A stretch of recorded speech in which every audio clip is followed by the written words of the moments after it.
on this list, and in the process, I'll be introducing him. So, number one, Todd is a third-generation resident of San Diego growing up in the Claremont area. Number two, while a student at USD, Todd was active in the effort to add sexual orientation to the campus non-discrimination policy. Three, Todd is a former chairman of the San Diego LGBT Community Center. Four, Todd served as San Diego Housing Commissioner from 2005 to 2008. Number five, Todd was elected as District 3 City Council person in both 2008 and 2012. Number six, Todd placed second on season 4 of RuPaul's Drag Race, right behind Sharon Needles. 7, Todd served as the interim mayor of San Diego for over 6 months when Mayor Filner resigned, making him San Diego's first openly gay mayor. 8, Todd was elected in 2016 to the California State Assembly. 9, in 2020, Todd was directly elected by the people of San Diego to serve as the mayor of America's finest city. And 10, finally, Todd's middle name is Enfuego. So 2 of those were not true. I'm going to leave it to you to figure out which ones. Todd, if you'd unmute yourself, welcome to being with us today, and we're really appreciative. Thank you for that introduction, Milo. And I'm still bitter at Sharon for stealing my crown. I almost came up with what your drug name would have been, but I better not push my luck. All right. So some of these questions are hard-hitting, some are light. It's going to be kind of a mix, a lot going on. When we last had you on, other than letting people get to know you, there was a lot more getting to know you questions back then. Almost all the questions were related to COVID. And so much nowadays is looking like 2019 again. So before we move on to more recent issues, I just want to know, what are some of the ramifications still that the city might be feeling from COVID, and maybe some good outcomes from the 3 years of things that we learned? That's an awesome question, actually, because I tend to agree with what the president said earlier this week about COVID being over. I think that was a simplistic description in the sense that we all need to get boosted, right? There's a new series of boosters. Everyone's eligible for it. That will hold the line. But where are we today where we were in the spring of 2020? No. Not at all. And as long as we're vigilant and continue to follow public health advice, we're going to be fine. But there are continuing impacts. The echo effect of what happened in 2020, 21, and portions of 22 are real. I'll give you a quick example. Not 30 minutes ago, I was sitting with our fire chief discussing a host of issues. And one of those is that we are starting to see a critical lack of paramedics in our city. Now, don't get alarmed, but when you didn't have academies for a couple of years, that means you don't have the throughput. People continued to retire, but folks weren't actually in the academies getting, probationary trainee. You get my drift. Yeah. So, while we are operating as we were basically like in 2019 from an emergency response network, it is true that our staffing is still a problem, and we're likely to have to feel this for a couple of years. I think another way is a lot of our pools are currently closed. One, because of staffing issues. Pool guards are not extremely highly compensated. It's hard to find, and we prioritize beach lifeguards because we can control access to the pools, but not necessarily to the beaches. We also have a critical supply chain issue when it comes to some of the chemicals that we use to make our pools usable. So the echo effects of this continue to be real. We're not quite where we want to be in terms of revenue. Had things not have happened the way they did through the pandemic, we probably would have more cash on hand than what we currently have today. But I will say our situation is infinitely better than it would have been without President Biden and the American Rescue Plan. That is absolutely what's paying the bills around here. And I've been real frugal with that money, so we're going to continue to use it the last 2 years, this year and next year, and hopefully bridge that gap while revenues come back. But point is, we're still very much in the throes of it, and you still feel it today. Probably a litter can that needs to be picked up somewhere in a business district, to response times in terms of getting your calls picked up at City Hall and a host of other things. In terms of good stuff, some good stuff that happened is that you may remember that during the pandemic, we converted the convention center into a homeless shelter, 1 million square foot homeless shelter. What that was interesting, I've been in this business for a long time, worked in homeless services for a long time. It was probably the first time I can think of when all of the providers, all of the clinicians, et cetera, were literally under the same roof at once. And that forged some relationships, some connections, some symbiotics, synergy, whatever business management terms we want to use, that are still paying dividends to this day, right? So some good stuff. I wouldn't say that any of it's worth what we went through in terms of the pandemic, but there are some positive things that have come from it. But there are still absolutely impacts that we're dealing with today. How about all the restaurant out on the sidewalk stuff? Yeah. Is that going to continue, or is that still kind of lingering? It is going to last.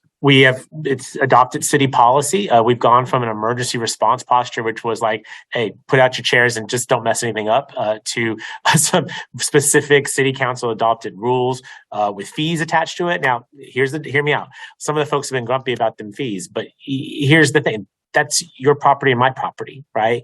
And if a private business is now going to benefit from it, with some corresponding impacts, right? There tends to be a little bit more litter. There tends to be maybe some other issues in terms of public health. And so we need the ability to be able to manage that. The fire marshal has to go out and permit these things. So there are city resources that have to be expended to make this permanent, and we're doing that. Some folks have said, no, thank you, I don't want to do that, and they haven't persisted. Other folks have said, I'll do whatever it takes to keep it.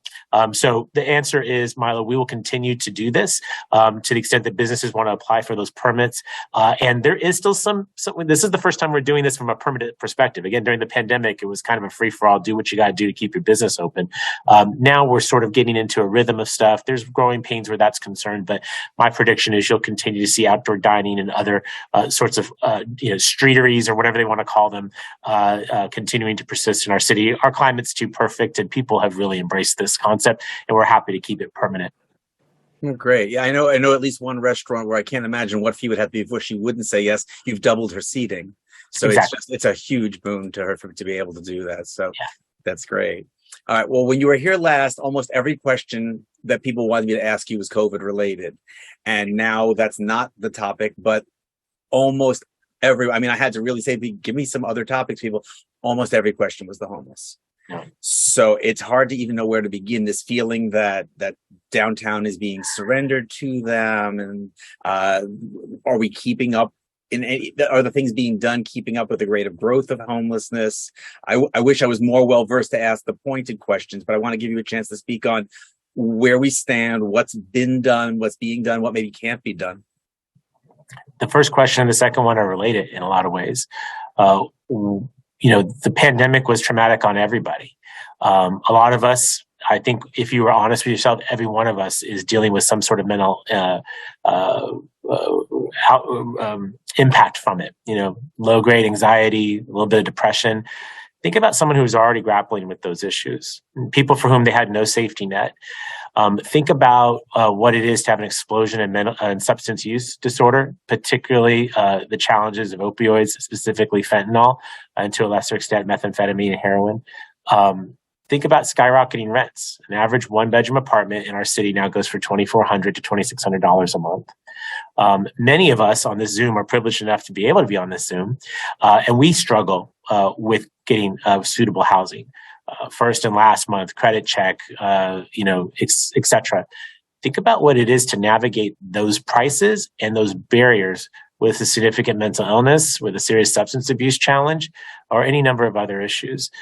So the increases that you're observing are real. Those are happening. They're 100% happening. Now, I have a sign on my desk over here, right here in front of me. It says the buck stopped here. I'm the mayor. The buck does stop with me.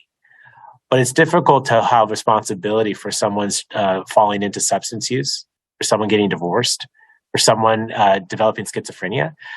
You can imagine what it feels like to be held accountable for that, recognizing that the city of San Diego actually doesn't have jurisdiction over mental health issues or substance use issues, that we do have permitting authority over more housing, and we are the most pro-housing city on the West Coast, maybe to the chagrin of some folks on this Zoom. I get a lot of negative feedback about our efforts to try and build more housing in the community, but these are connected issues. You'd be surprised how many San Diegans yell at me about homelessness and in the same conversations complain about new housing in their community. I see that as inconsistent. I see that as talking out of both sides of your mouth. And that's the level of inconsistency that I would be held accountable for, but for whom many folks freely share those opinions without any kind of consciousness of recognizing that they're being inconsistent. So what are we doing? I think that's really what you want to get down to. Listen, I get that there's all these problems. I get there's fentanyl. I get that there's bad luck. I get it. Mayor, what are you doing? In my first year in office, we increased shelter capacity in our city by 25%. In the last eight days, I've added roughly 210 additional shelter beds to our city's capacity the last 8 days. We have taken our safe parking lots from only operating between 7 p.m. and 6 a.m. to now 24/7 at one of those particular lots. You can imagine what that is for someone who's homeless, who doesn't have enough money, who's dealing with $5 and $6 a gallon gas, to have to move their car twice a day. You realize why that was prohibitive for people to accept that services. We've removed that barrier. When I became mayor, we sent direction to our providers. We partner with nonprofit partners to run our shelters and our affordable housing complexes, telling them they have to accept pets, that they have to keep partners together, that they should try and provide more privacy. What I'm attempting to do is remove every excuse that there is from folks to get help and services and come into our shelter system and eventually into our housing system. Simultaneously, I use my relationships up in Sacramento to do something that was literally impossible when I was in the legislature just a year and a half ago, which is pass serious behavioral health reform. What you may know is that many of the most disturbing people that you see in your neighborhood every day, that man who's screaming at the top of his lungs on a street corner, that person who's standing in rags or is filthy and is there day after day, what you may not know is that if they're not a threat to themselves or others, that is a very high bar from a legal perspective. We can't do a thing about it. And that's really frustrating because we're consigning people to die on our sidewalks. What we did with Governor Newsom in passing Care Court is to create a new legal pathway to compel those individuals to get services and to demand the government actually serve those people. It's not surprising that you might understand that a lot of providers aren't interested in serving people who are, say, severely schizophrenic with a significant substance use disorder. Those are the toughest of tough cases. It's far easier to deal with someone who's lost a job and get them back on track, right? Someone who's dealing with low-grade depression.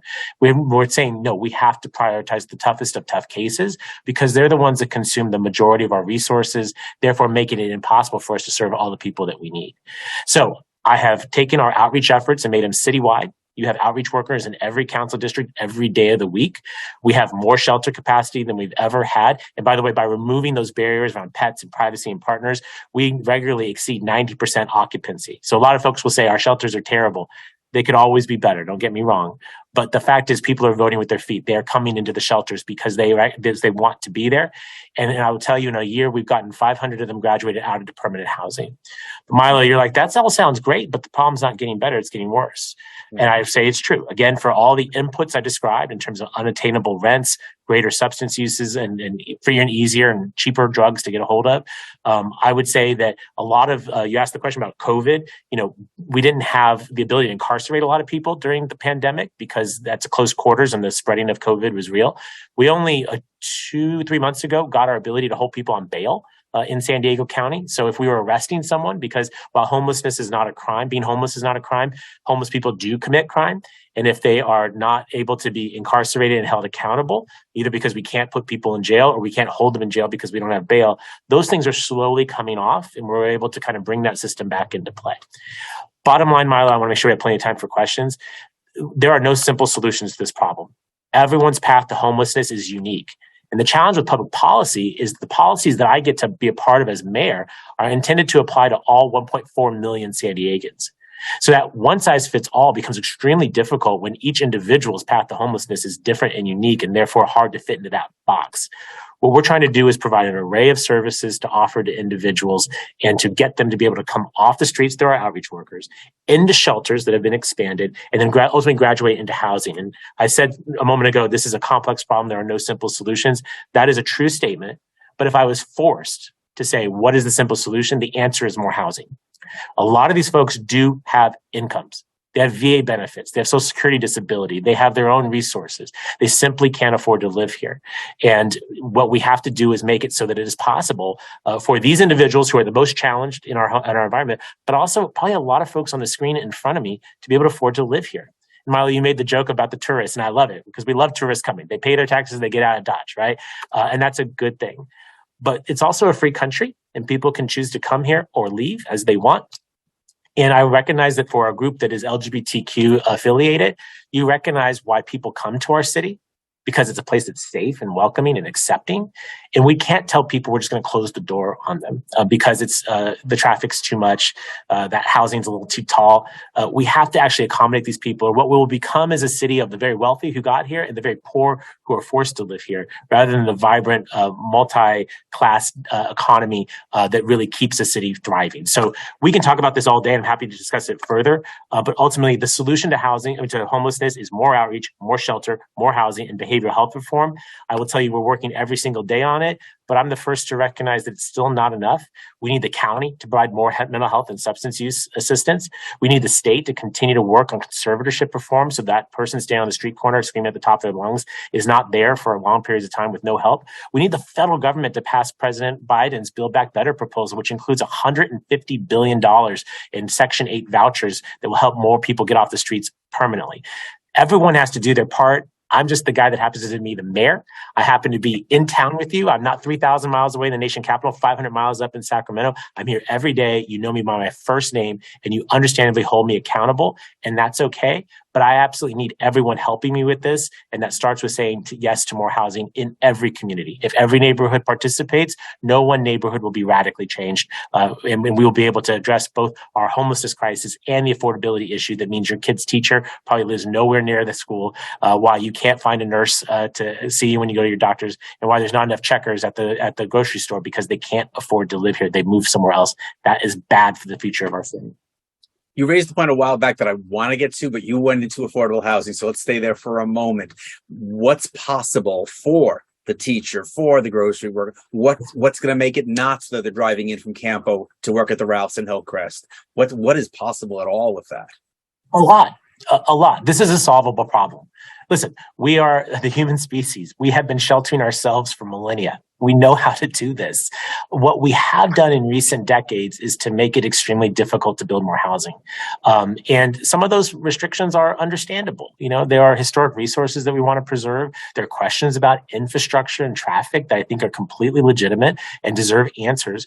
But ultimately, when our population goes from when I was a boy to being, a couple 100,000 to where we are today of 1.4 million, the eighth largest city in the country, and we've only built a couple 10,000 new homes, not the couple 100,000 homes that were needed to accommodate that additional growth.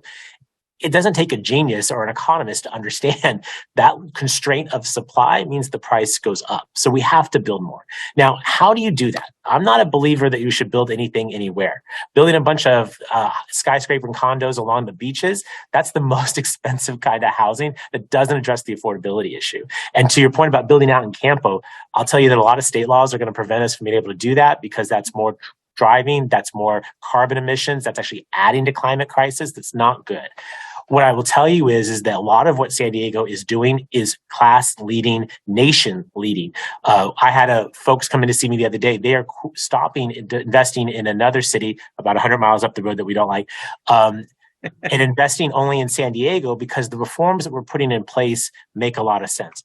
I will tell you, we had an announcement, I think it's earlier today, about a new housing project in Barrio Logan, which requires zero taxpayer subsidy, no money out of your pocket or mine, but will generate studio, 1, 2, and 3 bedroom apartments that would rent somewhere around $1,400 to $1,500 a month.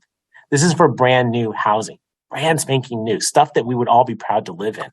What did we do? Well, we allowed them to build a little more, go a little higher, waive some of the requirements that normally exist. And what we're getting back is a substantial amount of housing that doesn't require a nickel of taxpayer dollars. So the answer, Milo, is that we can do this.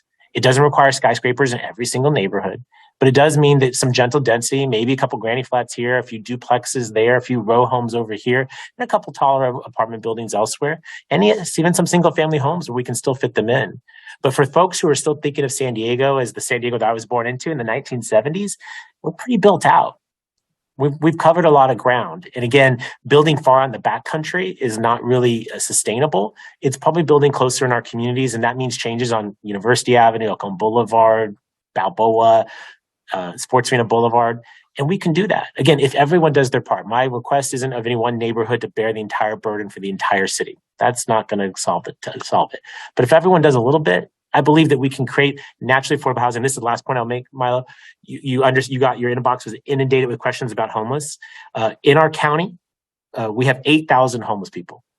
By the way, that's the fifth largest in the United States. Number 1 is New York. Number 2 is LA. Number 3 is Seattle. Number 4 is San Jose. Number 5 is us. Remember those cities, because not all of them have great weather. So next time someone tells you it's all about our weather, remind them that New York, San Francisco, and Seattle have pretty not so great weather, right? But they have larger populations than we do. We talk about the 8,000 homeless people in our county. There's about 5,000 of them are in the city of San Diego. And that's a significant and important issue. Where my head is at is about the hundreds of thousands, if not more than 1 million San Diegans that are a renting crease away from becoming homeless themselves, that is missing a paycheck that away from becoming homeless themselves. We don't talk enough about those folks who are in the working and middle class who are struggling to afford to live here. And it isn't to exclude the thousands of homeless people we have. It's just a recognition that public service should be about doing the most amount of good for the most number of people. And the most number of people need more working and middle class housing. That's housing that doesn't require public subsidy, because the job and the income that you earn should be sufficient to pay your own rent. You shouldn't need the government to subsidize your housing. We should make these folks build housing that's affordable for that grocery store clerk, that teacher, that nurse, or firefighter. Otherwise, they won't be here and the city won't simply function. Where to go? So many places. Okay, so now you just took me back to my other point. When you say that you have the person who's screaming on the corner, who is the most expensive person to help, isn't there a counter argument to that we should help 7 other people who are bordering on homelessness, or just ended up homeless, instead of giving that person our money to deal with that? Because there's the ratio of helping those people could manage in a hostile setting without upsetting other people and being thrown at. How do we decide which one of those to give the money to?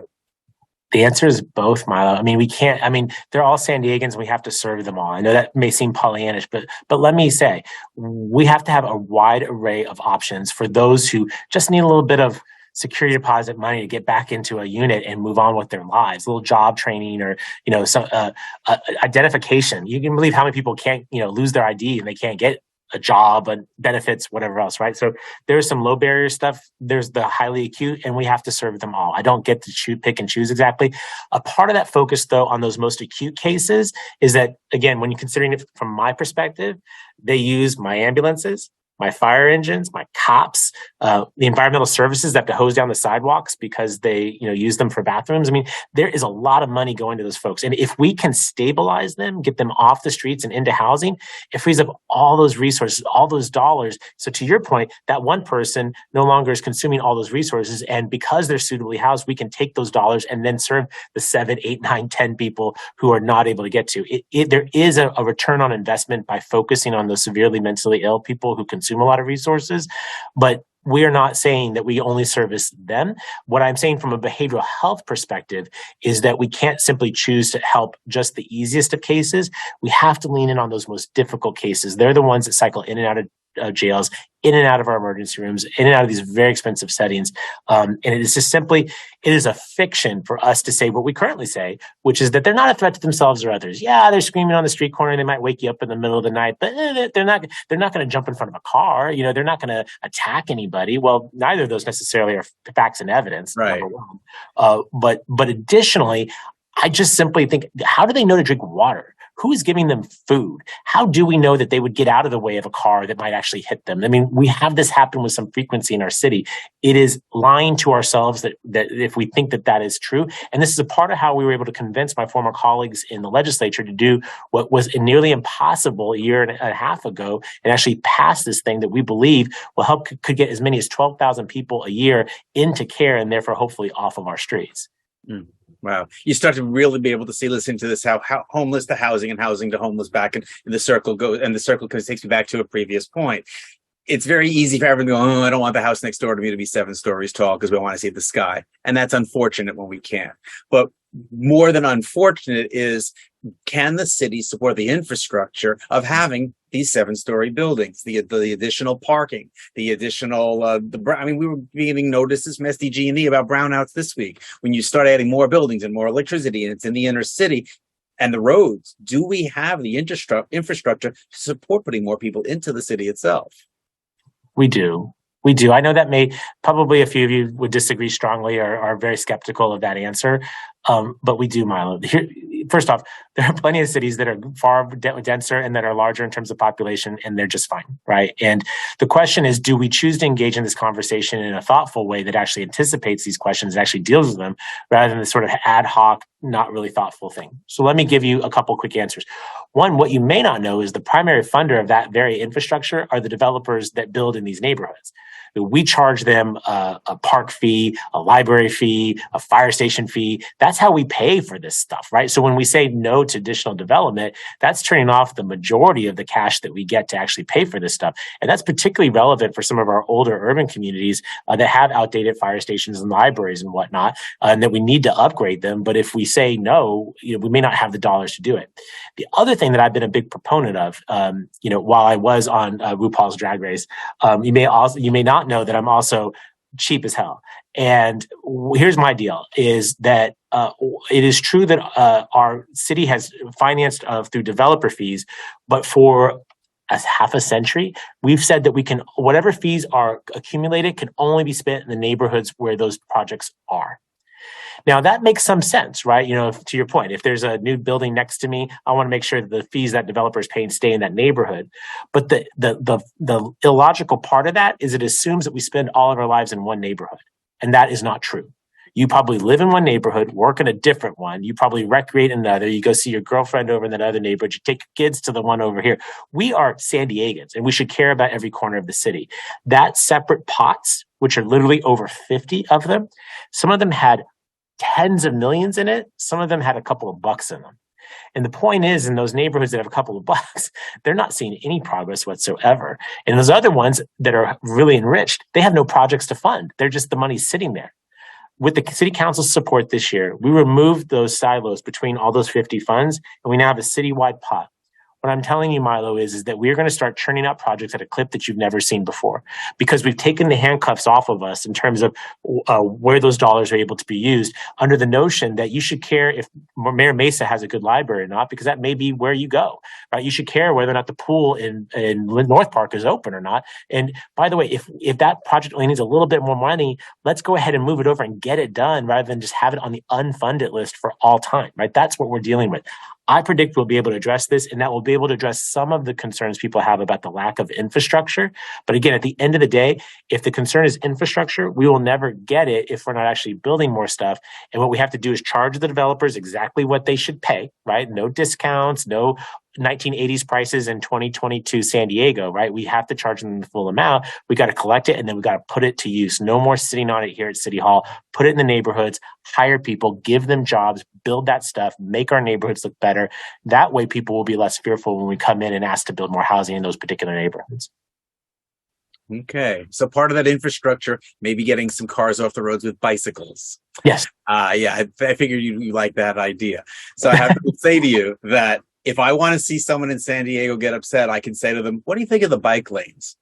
This has been so tumultuous. And everybody knows when you tear up roads, it's a nuisance for a while. But beyond that, the skinny lanes on University Avenue, and people saying, why couldn't it have been over on 28th? Why can't it be on North Park? Why does it have to be the major throughways? I'd love for you to just be able to address what's been done and what's coming in the bike lanes. I would be delighted. In part, listen, number one is this is about safety. We've had a tremendous amount of fatalities in this city because of our infrastructure and the lack of safe ways to get about the city. And that should concern everyone here, even if you're not a cyclist, because we all as taxpayers pay for that. The survivors of those individuals who are either hurt or who are killed often will sue the city, and it comes at tremendous cost to all of us. That's money not going to serve our homeless. That's not repairing our roads, not fixing up our libraries or parks. My responsibility, first thing, is to keep you all safe, to have a fully funded police department, fire department, lifeguard service, making sure you're taken care of. This is a part of safety. Milo, I think a part of why people are frustrated, beyond it being new, and can I just say explicitly, just because you've never seen it before doesn't make it bad. right? Change inherently is not bad. I don't necessarily like change myself. I'm kind of a set in my ways kind of guy, so I get it. But change, and just because you haven't seen it, these are not bad things inherently. I think one of the reasons this is troublesome to people is we are building a network that they've never seen before. So sometimes you'll get a situation like, say, on 4th and 5th Avenue in Hillcrest and Uptown, right? They go from the 5 freeway up to basically University, and then they don't connect anything beyond that. That is not the end state. We will be building more. And I think sometimes people see that and they look at it like, well, that's stupid. It's just a couple of blocks. Well, what are you doing? It'd be the equivalent to building an 8-lane highway in the middle of the desert, not connected to anything with any interchanges or any exits, right? We're building a connected network. And whether you look around downtown where we have dedicated bikeways on Beach and on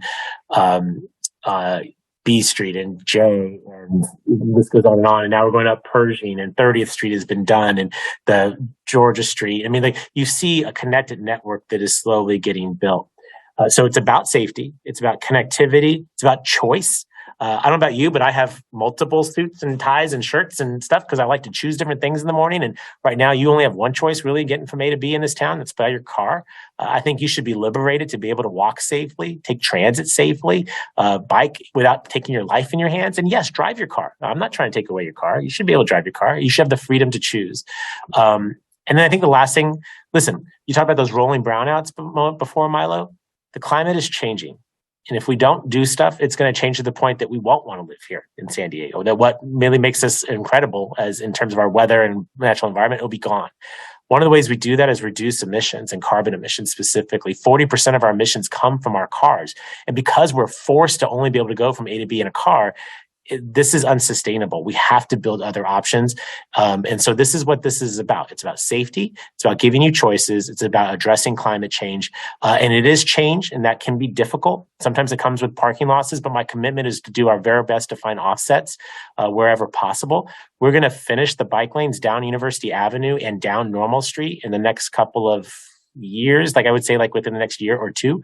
That will reduce some parking as you know it currently, but I will promise you when we're done, we're going to net quite a bit more parking in that area because we're going to go to angle, we're going to go to side streets, we're going to make it so that you have some more ability. But the point is you're going to have some choices, and all of them will be safe, and all of them will make sure that you can get to your destination without dying in the process. And I don't think that's too much to ask for.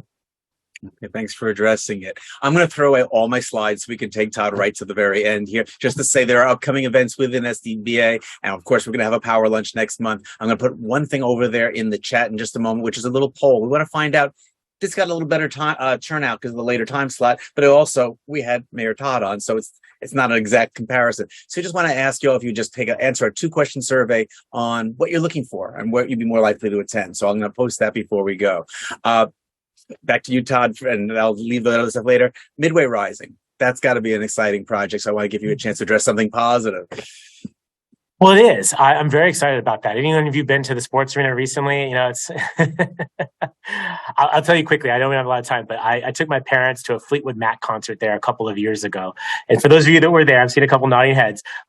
You may remember Stevie Nicks comes out. She sings their first song, and then it's more about storytelling these days than it is about singing a song. And she was talking about, Fleetwood Mac's first world tour was 1968, and we got on a bus in Berkeley, California, and we drove to San Diego for the first show here at the sports arena. And I'm here 50 years later, and it looks exactly the same, and I was mortified because she's right. But really, Milo, this is about a new arena, and the proposal that we've selected would include that, but it's also about a lot of housing.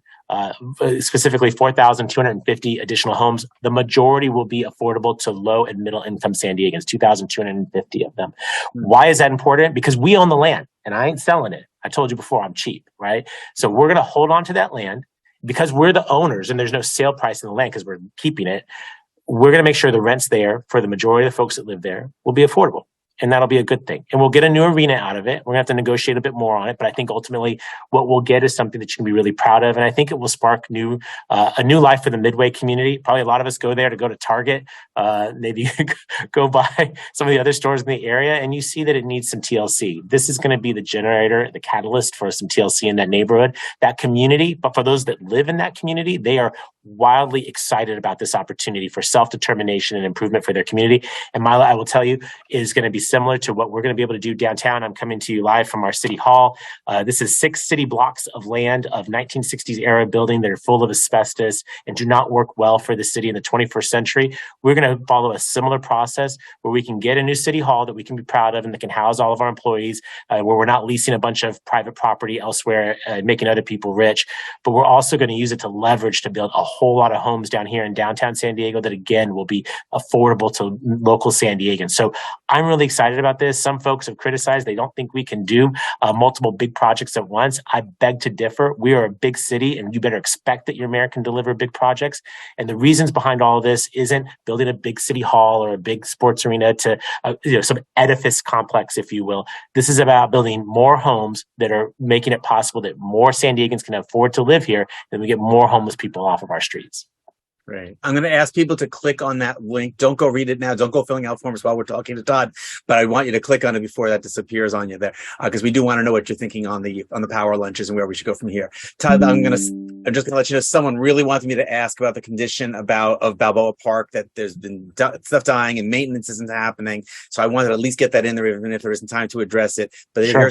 Here's my last question. It's unrelated. She said, I appreciate so many of the things the city is trying to accomplish. As an accountant, I'm in the position of meeting people in the first quarter and encouraging donations. There are so many causes, but which ones would the money go to that the city wishes, oh, if only there were more money going to that would really help us out? She said, how can I help people help the city? Well, if those are two of the same question, if that's Balboa Park and philanthropy, I share no. So it wasn't meant to be, but if it works, great. So, well, on the philanthropy piece, I mean, first off, there are some legal rules about when I start telling people to donate to stuff. So let me just be vague. I would point out that Forever Balboa Park is the city's identified charitable nonprofit partner for the park, and we partner with them to do big projects in the park, like the botanical building rehabilitation that's underway now. I think beyond that, we work a lot with a number of, as I mentioned before, our homeless ecosystem is powered by nonprofits that we contract with. So the city works closely with Father Joe's, with Alpha Project, and with PATH, which is People Assisting the Homeless. We're developing new relationships with a group called CityNet. They're providing our outreach along our freeways to try and reduce the encampments that are along the freeway rights of way. And we actually are working with groups like Serving Seniors. Seniors are the fastest growing component of our homeless population, and they're pretty key partners to addressing those folks. So hopefully those are some good names that are relevant to the work that we do at the city that may or may not address the accountant question. To Balboa Park, let me just say, in terms of dying, I heard the word dying, so that was conceivably referring to the vegetation and the plants that are there. Right. Newsflash, there's a drought, and it's real, and it's significant, and it hurts the park. And so that's a part of that. So that's one thing that's that's more of a God than a Todd thing, right? We need some rain around here, and we need it like stat. So whatever you pray to, please get us some rain. But to the built environment, I will push back on the suggestion, because here's the deal. You go to the park right now, you see the botanical building is getting the first rehab that it's received ever. I went up and hustled money when I was in the legislature and working with Tony Atkins. We've got millions flowing to that building. That building is going to be 1915 perfect here in not that much longer. Mingay did a $70 million redo, and its first floor is now free and open to the public. We've reclaimed the Plaza de Panama and the Palisades. We've resurfaced the Automotive Museum. We've brought in the Comic-Con Museum. We've replumbed Balboa Park. So the Prado has recently been resurfaced, and it's nice and smooth and it's gorgeous. But even better, the 100-year-old pipes underneath it, they're out and new pipes are in. We'll be building new bathrooms in Balboa Park because the current ones are a disaster. They're gross and they need to be replaced. And we have the money to do that thanks to Chris Ward. And we're going to repave Park Boulevard starting probably next month, assuming that we get the materials from wherever in the heck they get asphalt from. So here's the point. We're plowing a lot of money into the park. And back to that philanthropy question, a lot of that is through the institutions. Mingay raised that money. Timken just raised a bunch of money for their redo. Museum of Art and the Old Globe are about to embark upon significant capital improvements. We just have the brand new children's zoo open in the San Diego Zoo. So there is hundreds of millions of dollars plowing into the park. I'm really excited about it. The drought may make that harder to see. Our homelessness crisis probably makes that a little harder to see. But what you can see in the park, we are investing in Balboa Park, and it's no accident, you guys. I represented Balboa Park when I was in city council. I know the needs in that park. You honored me with the opportunity to sit in this chair as mayor, and I'm going to use that opportunity to make sure that we invest in our crown jewel and make sure that it shines for the next 100 years.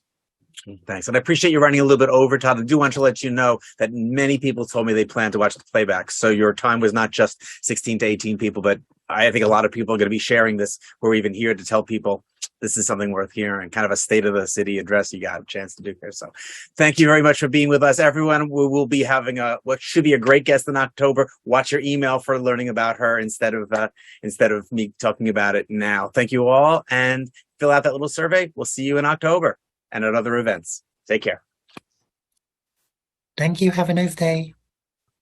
Thank you, Milo. Good job. And I don't see Jeremy. You can turn off the record. Thank you. Have a great day. Thanks, everyone.